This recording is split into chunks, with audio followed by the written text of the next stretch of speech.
In the late 13th century, there existed a kingdom that often slips through the cracks of history, the Kingdom of Hungary. Nestled in the heart of Europe, it wasn't the biggest or the most influential power of its time, but it was home to some fascinating rulers, including a queen who would come to be known for doing something rather unusual. Her name was Elizabeth of Poland, and her story begins in a rather familiar way. She was born around 1305, the daughter of the Polish king Władysław the Elbow Eye. Yes, that was his actual nickname. Her family's lineage was well established in the region, and from an early age, Elizabeth was steeped in the complex world of royal politics and dynastic marriages. In many ways, she was destined for greatness, or at least, to play her part in the long, often exhausting game of medieval European politics. From the start, Elizabeth's life was shaped by the desires and ambitions of the people around her. At the age of just 12, she was married off to Charles I of Hungary, a ruler who was not only ambitious but, as history would soon show, utterly captivated by power. Elizabeth was now Queen of Hungary, and this wasn't the fairy tale wedding one might expect. Instead, it marked the beginning of a long political partnership, a partnership that would stretch across many years of complicated governance. But while Elizabeth had been thrust into a powerful role as queen consort, she wasn't exactly the type to flaunt her influence in the way other royal women might have. Instead, she followed a very different path. She wasn't particularly interested in public speeches or grand battles. In fact, when it came to laws and politics, Elizabeth's role seemed minimal. But, as history would later reveal, her one and only foray into lawmaking would become legendary.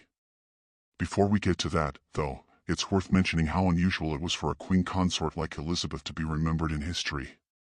Back in those days, women were often relegated to the sidelines, their names and actions lost in the grander narratives of their husbands, fathers, or sons. But Elizabeth would carve out a peculiar place for herself, not through a long reign or a series of powerful speeches, but through something far less conventional. As time passed and her husband Charles solidified his power across Hungary, Elizabeth began to withdraw from the spotlight. But it wasn't an immediate retreat. For a while, she maintained the image of a supportive, devoted queen. She was active behind the scenes, making small decisions, hosting events, and perhaps offering counsel when needed. But the larger responsibilities of the kingdom rested firmly on Charles's shoulders. Then, in the early 1330s, something happened that would change the course of Elizabeth's legacy. It began with a simple, almost mundane request, a law, one that she would author herself. The law in question wasn't a grand, sweeping reform designed to change the fabric of society. No, it was more a modest piece of legislation, something akin to a royal suggestion. What was it about? Well, it said that Elizabeth had grown concerned about the treatment of the Jewish people living within her kingdom. At the time, Hungary was a place of vibrant trade, with various cultural and religious groups coexisting alongside each other. The Jewish population, though often subject to unfair treatment, was nonetheless an important part of the economic system. Elizabeth's law sought to protect the Jewish community in Hungary, preventing their harassment and ensuring they could continue to contribute to the kingdom's growing wealth. In other words, this wasn't just a law, it was a statement of tolerance, a brief but significant reminder of the potential for unity within a kingdom teeming with diversity. But here's where things get interesting. After she wrote this law, Elizabeth essentially vanished from the public eye.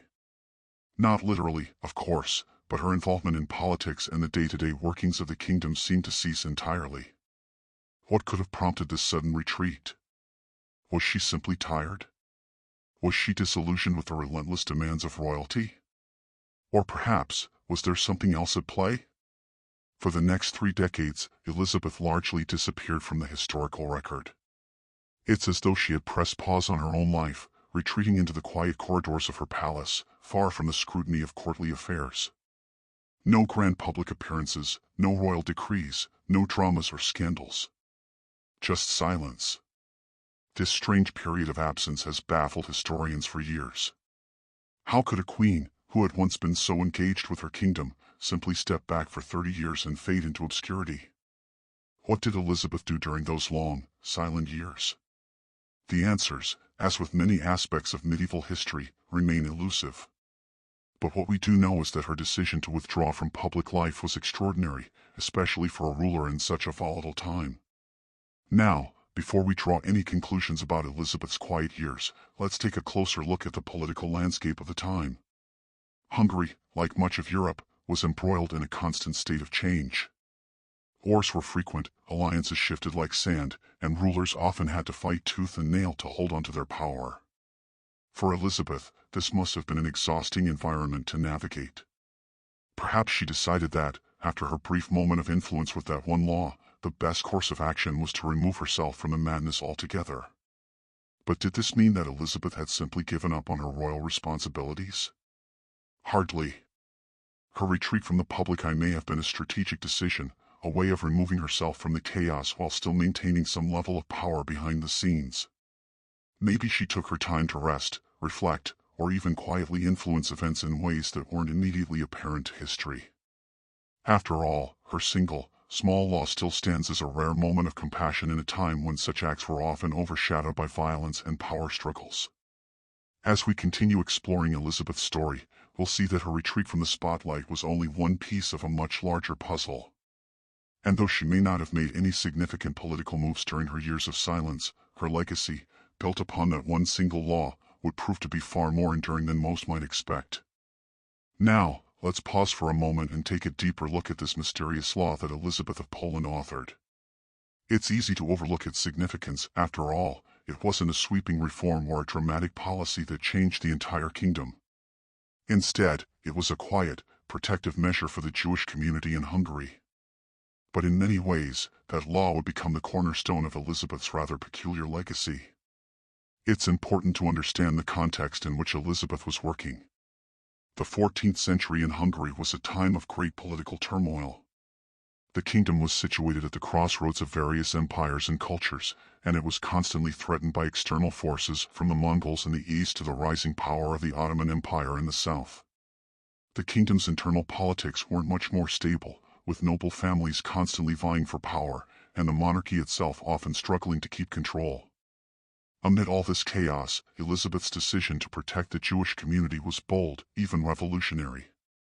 Hungary, like much of medieval Europe, had a complicated and often antagonistic relationship with Jews.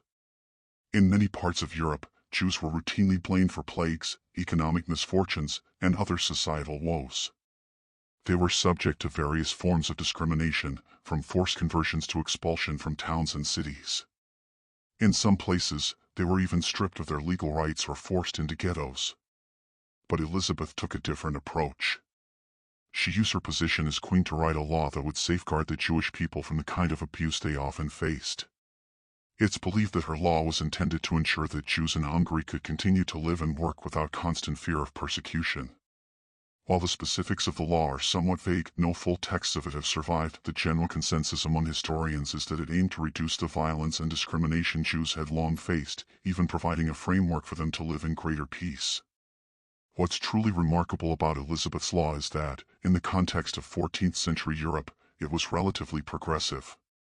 This wasn't a law designed to promote Jewish rights on a broad scale, nor was it an attempt to integrate the Jewish community into the kingdom's larger political structure.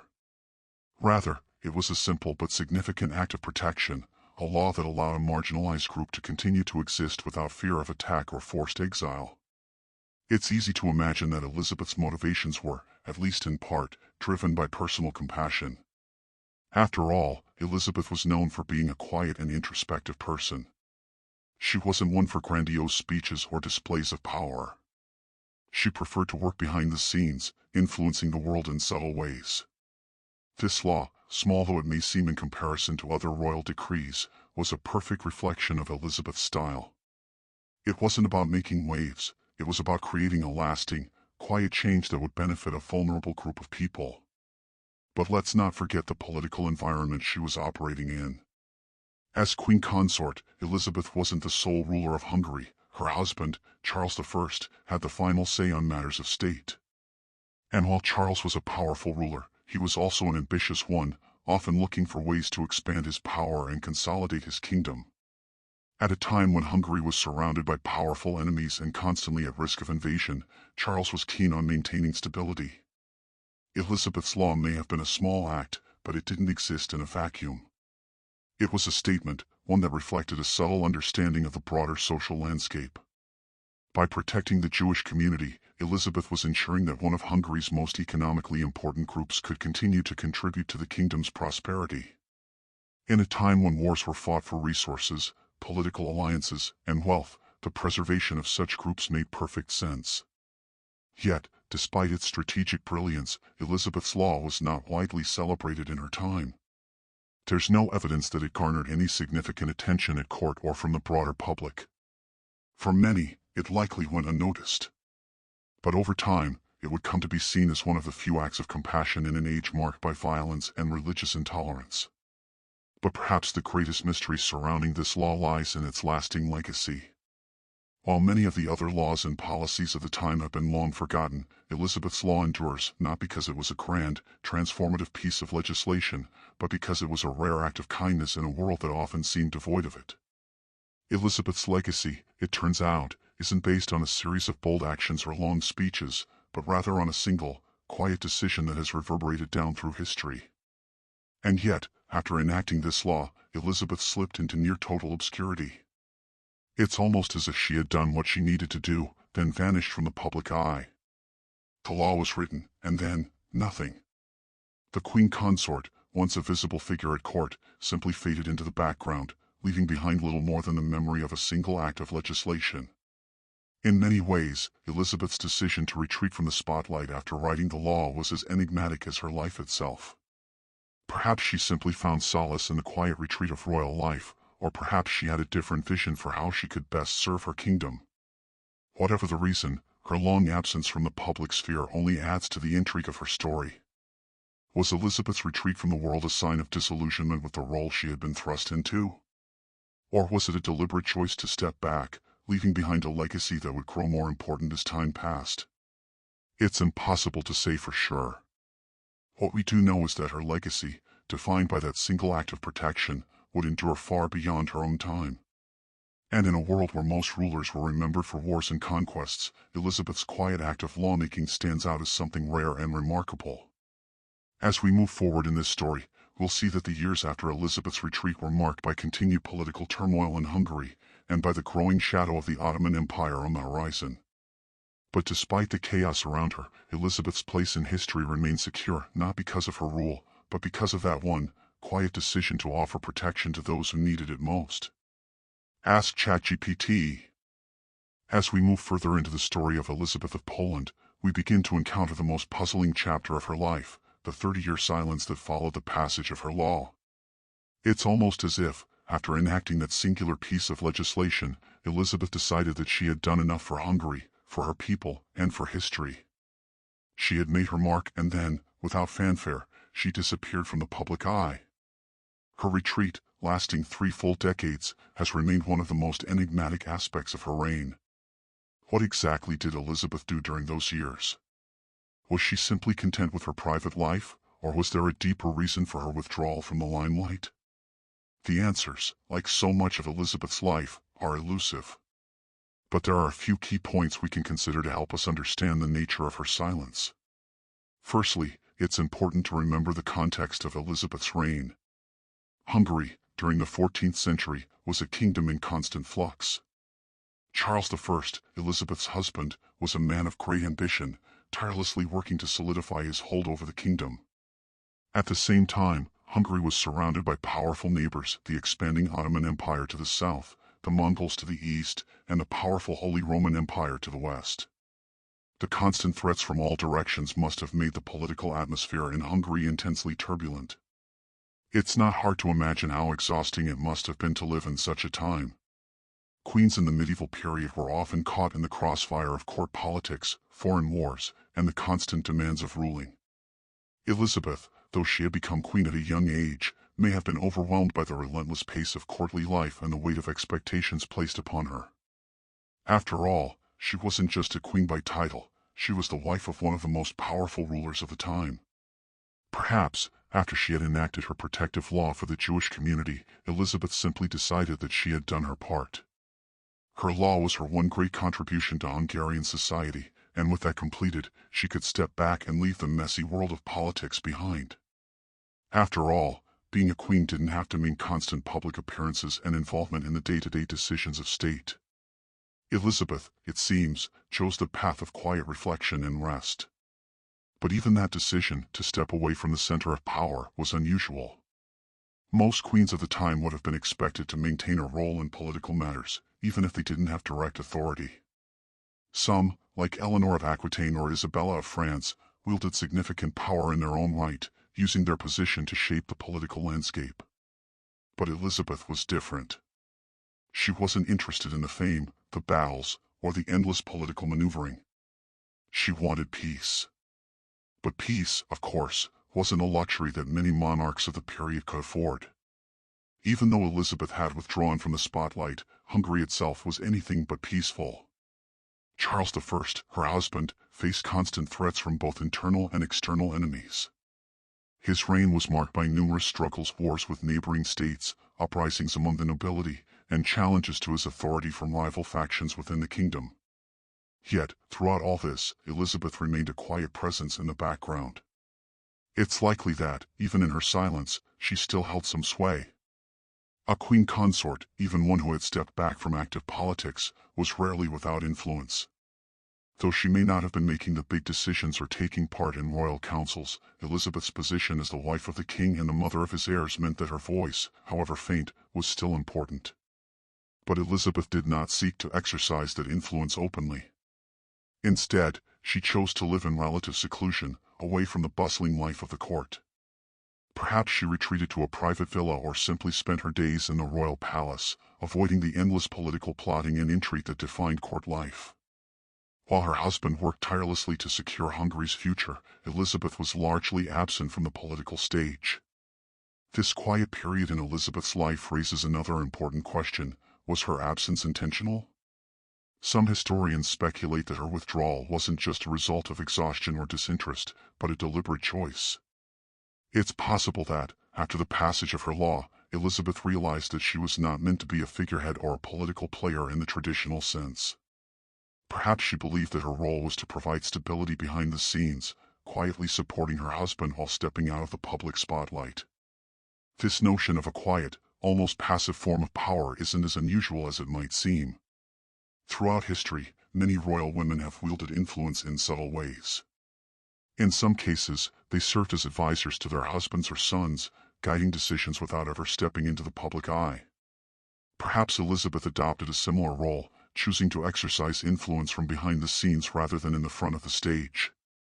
But there is another possibility to consider, one that speaks to the psychology of royalty and the pressures that come with it.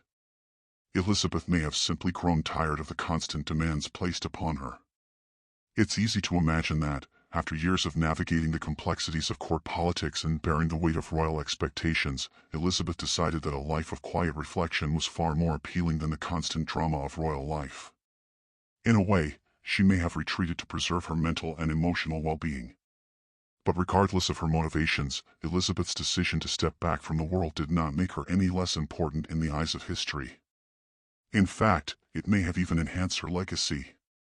While other queens and consorts were remembered for their political machinations, military alliances, and public speeches, Elizabeth's legacy was built on a single, quiet act of protection, a law that safeguarded the Jewish community in Hungary. In the centuries that followed, that law would stand as a rare example of compassion in a world that was often dominated by cruelty and power struggles. And though Elizabeth's time in the spotlight was brief, her legacy as the queen who wrote exactly one law and then disappeared into silence would be remembered for generations to come. As we continue to explore Elizabeth's life, we'll see that her absence from the public eye didn't mean she was forgotten.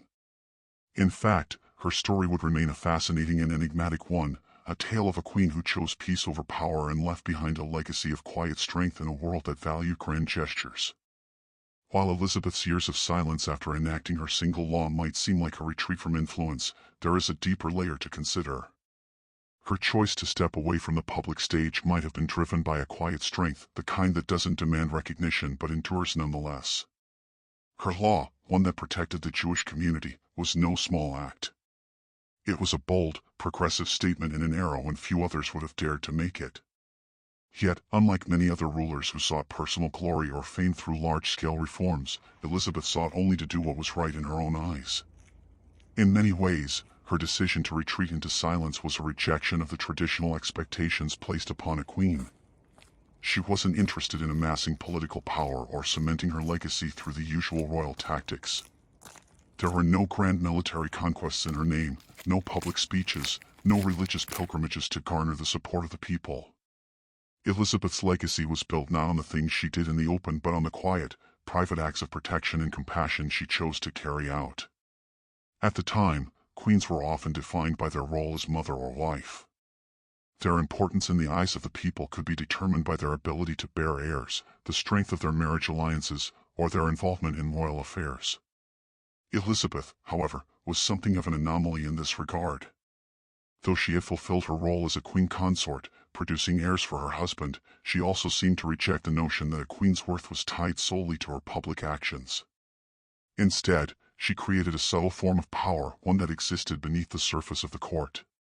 Historians often debate whether Elizabeth was simply uninterested in wielding power or whether her choice to remain silent was a deliberate act of resistance to the demands of monarchy. There's a possibility that she was a quiet counterpoint to the more showy, charismatic rulers of the time. While her husband, Charles I, was embroiled in military campaigns and the complex politics of the day, Elizabeth may have been content with the power she had already exercised through that one law. It's also important to consider how this retreat into silence affected her relationship with Charles I. She had, after all, chosen to support him as his queen. Yet, even in her absence from the political scene, Elizabeth's role as a queen consort was crucial to the stability of their reign.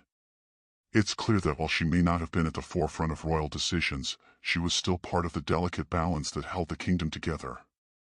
In some ways, her quiet strength allowed Charles to focus on the broader matters of governance while still benefiting from the subtle influence she held. Perhaps, in her silence, Elizabeth was allowing her husband the space to rule as he saw fit, free from the competing expectations of her role. The strength of Elizabeth's legacy lies not in any single action or decision she made in the open, but in the way her quiet presence in Hungary left its mark on the kingdom. She may have chosen to step away from the public stage, but in doing so, she created a lasting foundation of compassion and understanding, values that were rare in the turbulent times of 14th century Europe. As Elizabeth spent her years in relative quiet, the world beyond Hungary continued to turn, shifting in ways that would have profound effects on both her kingdom and the broader European landscape. For much of the 14th century, Hungary was caught in a complex web of alliances and conflicts, surrounded by powerful kingdoms and empires that all sought to expand their influence in the region. One of the most significant developments during this period was the rise of the Ottoman Empire. While Hungary's borders had traditionally been threatened by the Mongols, the Ottomans were emerging as a powerful force that would dominate much of southeastern Europe in the centuries to come.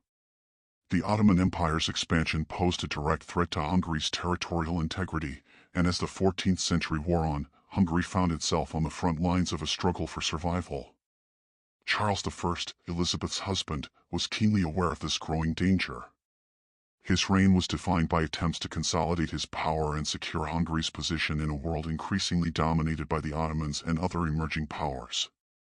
Yet, as much as he fought to maintain his kingdom's independence, the threat of Ottoman expansion loomed ever larger.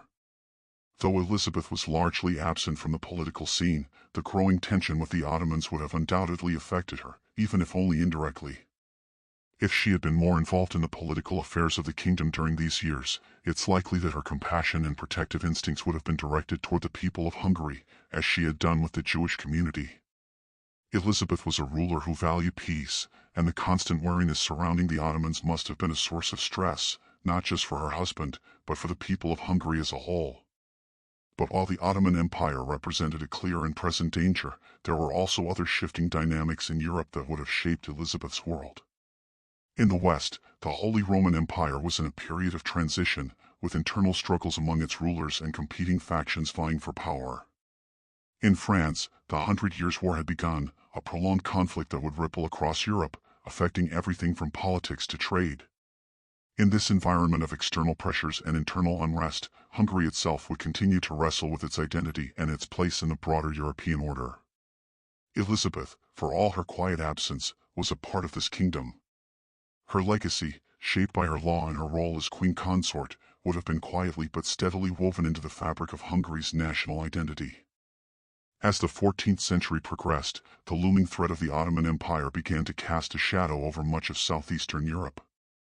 The Ottomans, under the leadership of their sultans, began their slow but steady expansion into territories once held by the Byzantine Empire and other Christian kingdoms.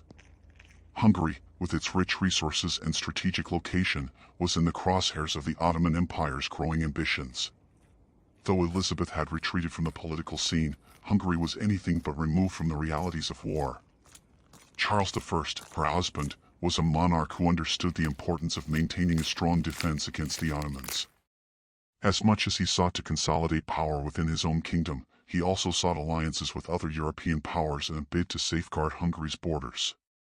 During this period, Hungary's military struggles would become intertwined with the broader conflicts that were consuming Europe. The Ottomans, although still in the process of building their empire, were slowly but surely chipping away at the Christian kingdoms of the Balkans. In response, Hungary would find itself increasingly involved in diplomatic and military campaigns to fend off the Ottoman threat. For Elizabeth, this growing conflict would have been a source of both concern and frustration. Although she may have been physically removed from the front lines of war, the pressures of the Ottoman expansion would have reached her in subtle ways. Whether through the concerns of her husband, Charles I, or the whispers of diplomats and nobles, Elizabeth would have been aware of the growing challenge posed by the Ottomans. In many ways, the Ottoman threat highlighted the difference between Elizabeth's approach to leadership and the more active, militaristic strategies employed by her husband. While Charles was a warrior king, deeply involved in military and political affairs, Elizabeth had chosen a quieter, more passive role. Yet, despite the outward differences in their approaches to governance, both rulers recognized the importance of protecting Hungary from the forces that sought to conquer it. The growing Ottoman threat in the south would have served as a stark reminder to Elizabeth of the volatile nature of the medieval world. Even as she remained largely absent from public affairs, the broader struggles of Europe would have found their way into her life in small, perhaps unnoticed ways. Whether she was content in her silence or troubled by the rising tensions, it's clear that Elizabeth was not entirely removed from the events that shaped her kingdom. As we continue to explore Elizabeth's life, we must consider the role of women in medieval politics and power. The medieval period was, by nature, a patriarchal world where women were often relegated to the background, their power and influence limited by their gender. In this context, Elizabeth's life is even more intriguing. While she may have stepped away from public life, her legacy as a queen consort is a reminder of the unique and often understated power that royal women could wield. Despite their lack of formal political authority, queens like Elizabeth often played vital roles in the governance of their kingdoms. Their influence was exercised in subtler ways, through their relationships with their husbands, their connections with the court, and their role as mediators between different factions. In many ways, the quiet influence of women like Elizabeth was just as important as the more overt political power held by kings and male rulers. Elizabeth's law, though it may seem small compared to other royal decrees, is a perfect example of how a woman could leave her mark on the kingdom without ever holding a formal political position. By enacting her law to protect the Jewish community, Elizabeth made a statement that transcended her role as a mere consort. She demonstrated that a queen, even in a world that often ignored their power, could still affect change. Her silence over the following years only adds to the complexity of her story.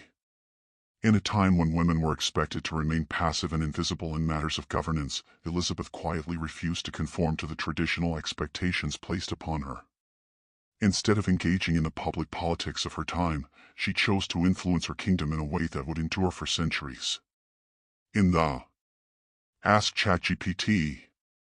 Though Elizabeth's life may seem to have been one of quiet withdrawal, the long-lasting impact of her actions cannot be overlooked. While her law might have been the only formal piece of legislation she authored, the ripple effects of her decision to protect Hungary's Jewish community reverberated for years, perhaps even centuries after her reign. In an era when many rulers were remembered for their conquests, her legacy stood apart. It was defined not by bloodshed, but by a rare act of mercy. While we can't know the full extent of Elizabeth's direct influence during her later years, it's important to recognize that the law she created did more than offer protection. It fostered a sense of stability for the Jewish community, a group that was often ostracized or persecuted. In Hungary, this law may have given the Jewish population the ability to live with more security, continuing their vital economic and cultural contributions to the kingdom. Historians argue that this law also set a precedent for other European monarchs who, in some cases, would follow Elizabeth's example by protecting Jews in their realms. While it wasn't a universal trend, Elizabeth's actions may have been an early sign of a shift in attitudes toward Jewish communities in Europe, even if that shift was slow and uneven. For the Jewish people in Hungary, Elizabeth's decree offered something that was almost unheard of at the time, a promise of protection. Though Hungary would later experience shifts in political leadership and changes in its laws, Elizabeth's brief but meaningful intervention was a reminder of the potential for compassion in a time of political and religious turmoil. But beyond the Jewish community, Elizabeth's legacy may also have had broader implications for the way women in power were perceived. Even though Elizabeth had chosen a quieter path, her actions as queen consort suggested a more expansive role for women in governance. Her law proved that a queen did not need to lead with an iron fist or engage in warfare to leave a significant mark on history. Instead, she demonstrated that a queen could shape the future of her kingdom with a singular, carefully considered act of kindness. Elizabeth's legacy, though less visible than those of other monarchs, was quietly enduring. It lived on in the protection of the Jewish people, in the strength of her quiet authority, and in the example she set for future generations of royal women who would learn to wield power in subtle but profound ways. By the time Elizabeth's life reached its later years, Hungary was undergoing dramatic changes. As we've already discussed, the growing threat of the Ottoman Empire was pressing heavily on the kingdom's borders, and Charles I, Elizabeth's husband, was doing everything in his power to secure Hungary's future. Though Elizabeth had retreated from public life, Hungary was far from at peace. The political landscape was shifting, and the kingdom would soon face its greatest challenge, one that would define the future of the region. The Ottomans, having consolidated their power in the east, were advancing further into the Balkans. Hungary, with its rich land and strategic location, was now squarely in their sights. Though Elizabeth's reign was marked by a relatively stable Hungary, the future would prove to be far more volatile. And as the Ottoman Empire made its moves toward expansion, Hungary found itself caught between two empires, the Ottomans and the Holy Roman Empire. For Elizabeth, who had spent most of her years in relative peace, the increasing instability of her kingdom must have been a source of concern. Even if she was no longer involved in the politics of the day, the impending war must have cast a shadow over her. The peaceful world she had once known, one defined by quiet protection for the Jewish community and her role as a supportive consort, was now crumbling under the weight of external pressures. As the 15th century approached, Hungary faced the very real possibility of being overrun by the Ottoman forces. Yet, for all the tension surrounding the kingdom, Elizabeth's legacy remained secure. Even as her husband worked tirelessly to safeguard the future of the kingdom, Elizabeth's simple act of mercy toward the Jewish population had a lasting impact. Her life, while marked by a relative absence from the political stage, had already written a chapter in Hungarian history that would endure long after she had passed. In the years following her death, Hungary would struggle with the Ottoman threat, and the kingdom's position in Europe would become more precarious. Yet, even as Hungary was drawn into larger European conflicts, Elizabeth's contribution to her kingdom remained significant. In a world defined by war, Elizabeth's peaceful legacy stood in stark contrast to the chaos that surrounded it. Elizabeth of Poland passed from the public eye, but the years after her death continued to reverberate with the consequences of her quiet reign. Though she had withdrawn from the public stage for most of her life, her death marked the end of an era not just for Hungary, but for the kingdom's relationship with the Ottoman Empire and the future of royal consorts. In the years after her passing, Hungary would face even greater challenges, with the Ottomans continuing their conquest of the region. The kingdom would soon lose vast swathes of its territory, and Hungary's once proud role as a European power would diminish in the face of Ottoman expansion. However, Elizabeth's legacy as a protector of the Jewish people continued to stand out. In a time when religious and ethnic divides often led to violence and exclusion, Elizabeth's compassionate law provided a rare moment of hope. It was a small act, but one that would influence future generations of leaders who sought to offer protection to the most vulnerable members of their societies. Elizabeth's life and legacy, though not marked by grand military victories or political revolutions, have been remembered with increasing reverence in the centuries since her death. Her role as a queen consort and her choice to enact a protective law set her apart from many other rulers of her time, and her influence can be seen as part of the broader evolution of royal power and governance. For the people of Hungary, Elizabeth was remembered not as a conqueror, but as a guardian of peace, a rare and extraordinary role for a queen in such turbulent times. Her story, often overshadowed by the more dramatic reigns of other monarchs, continues to serve as a reminder that sometimes the quietest actions are the most powerful.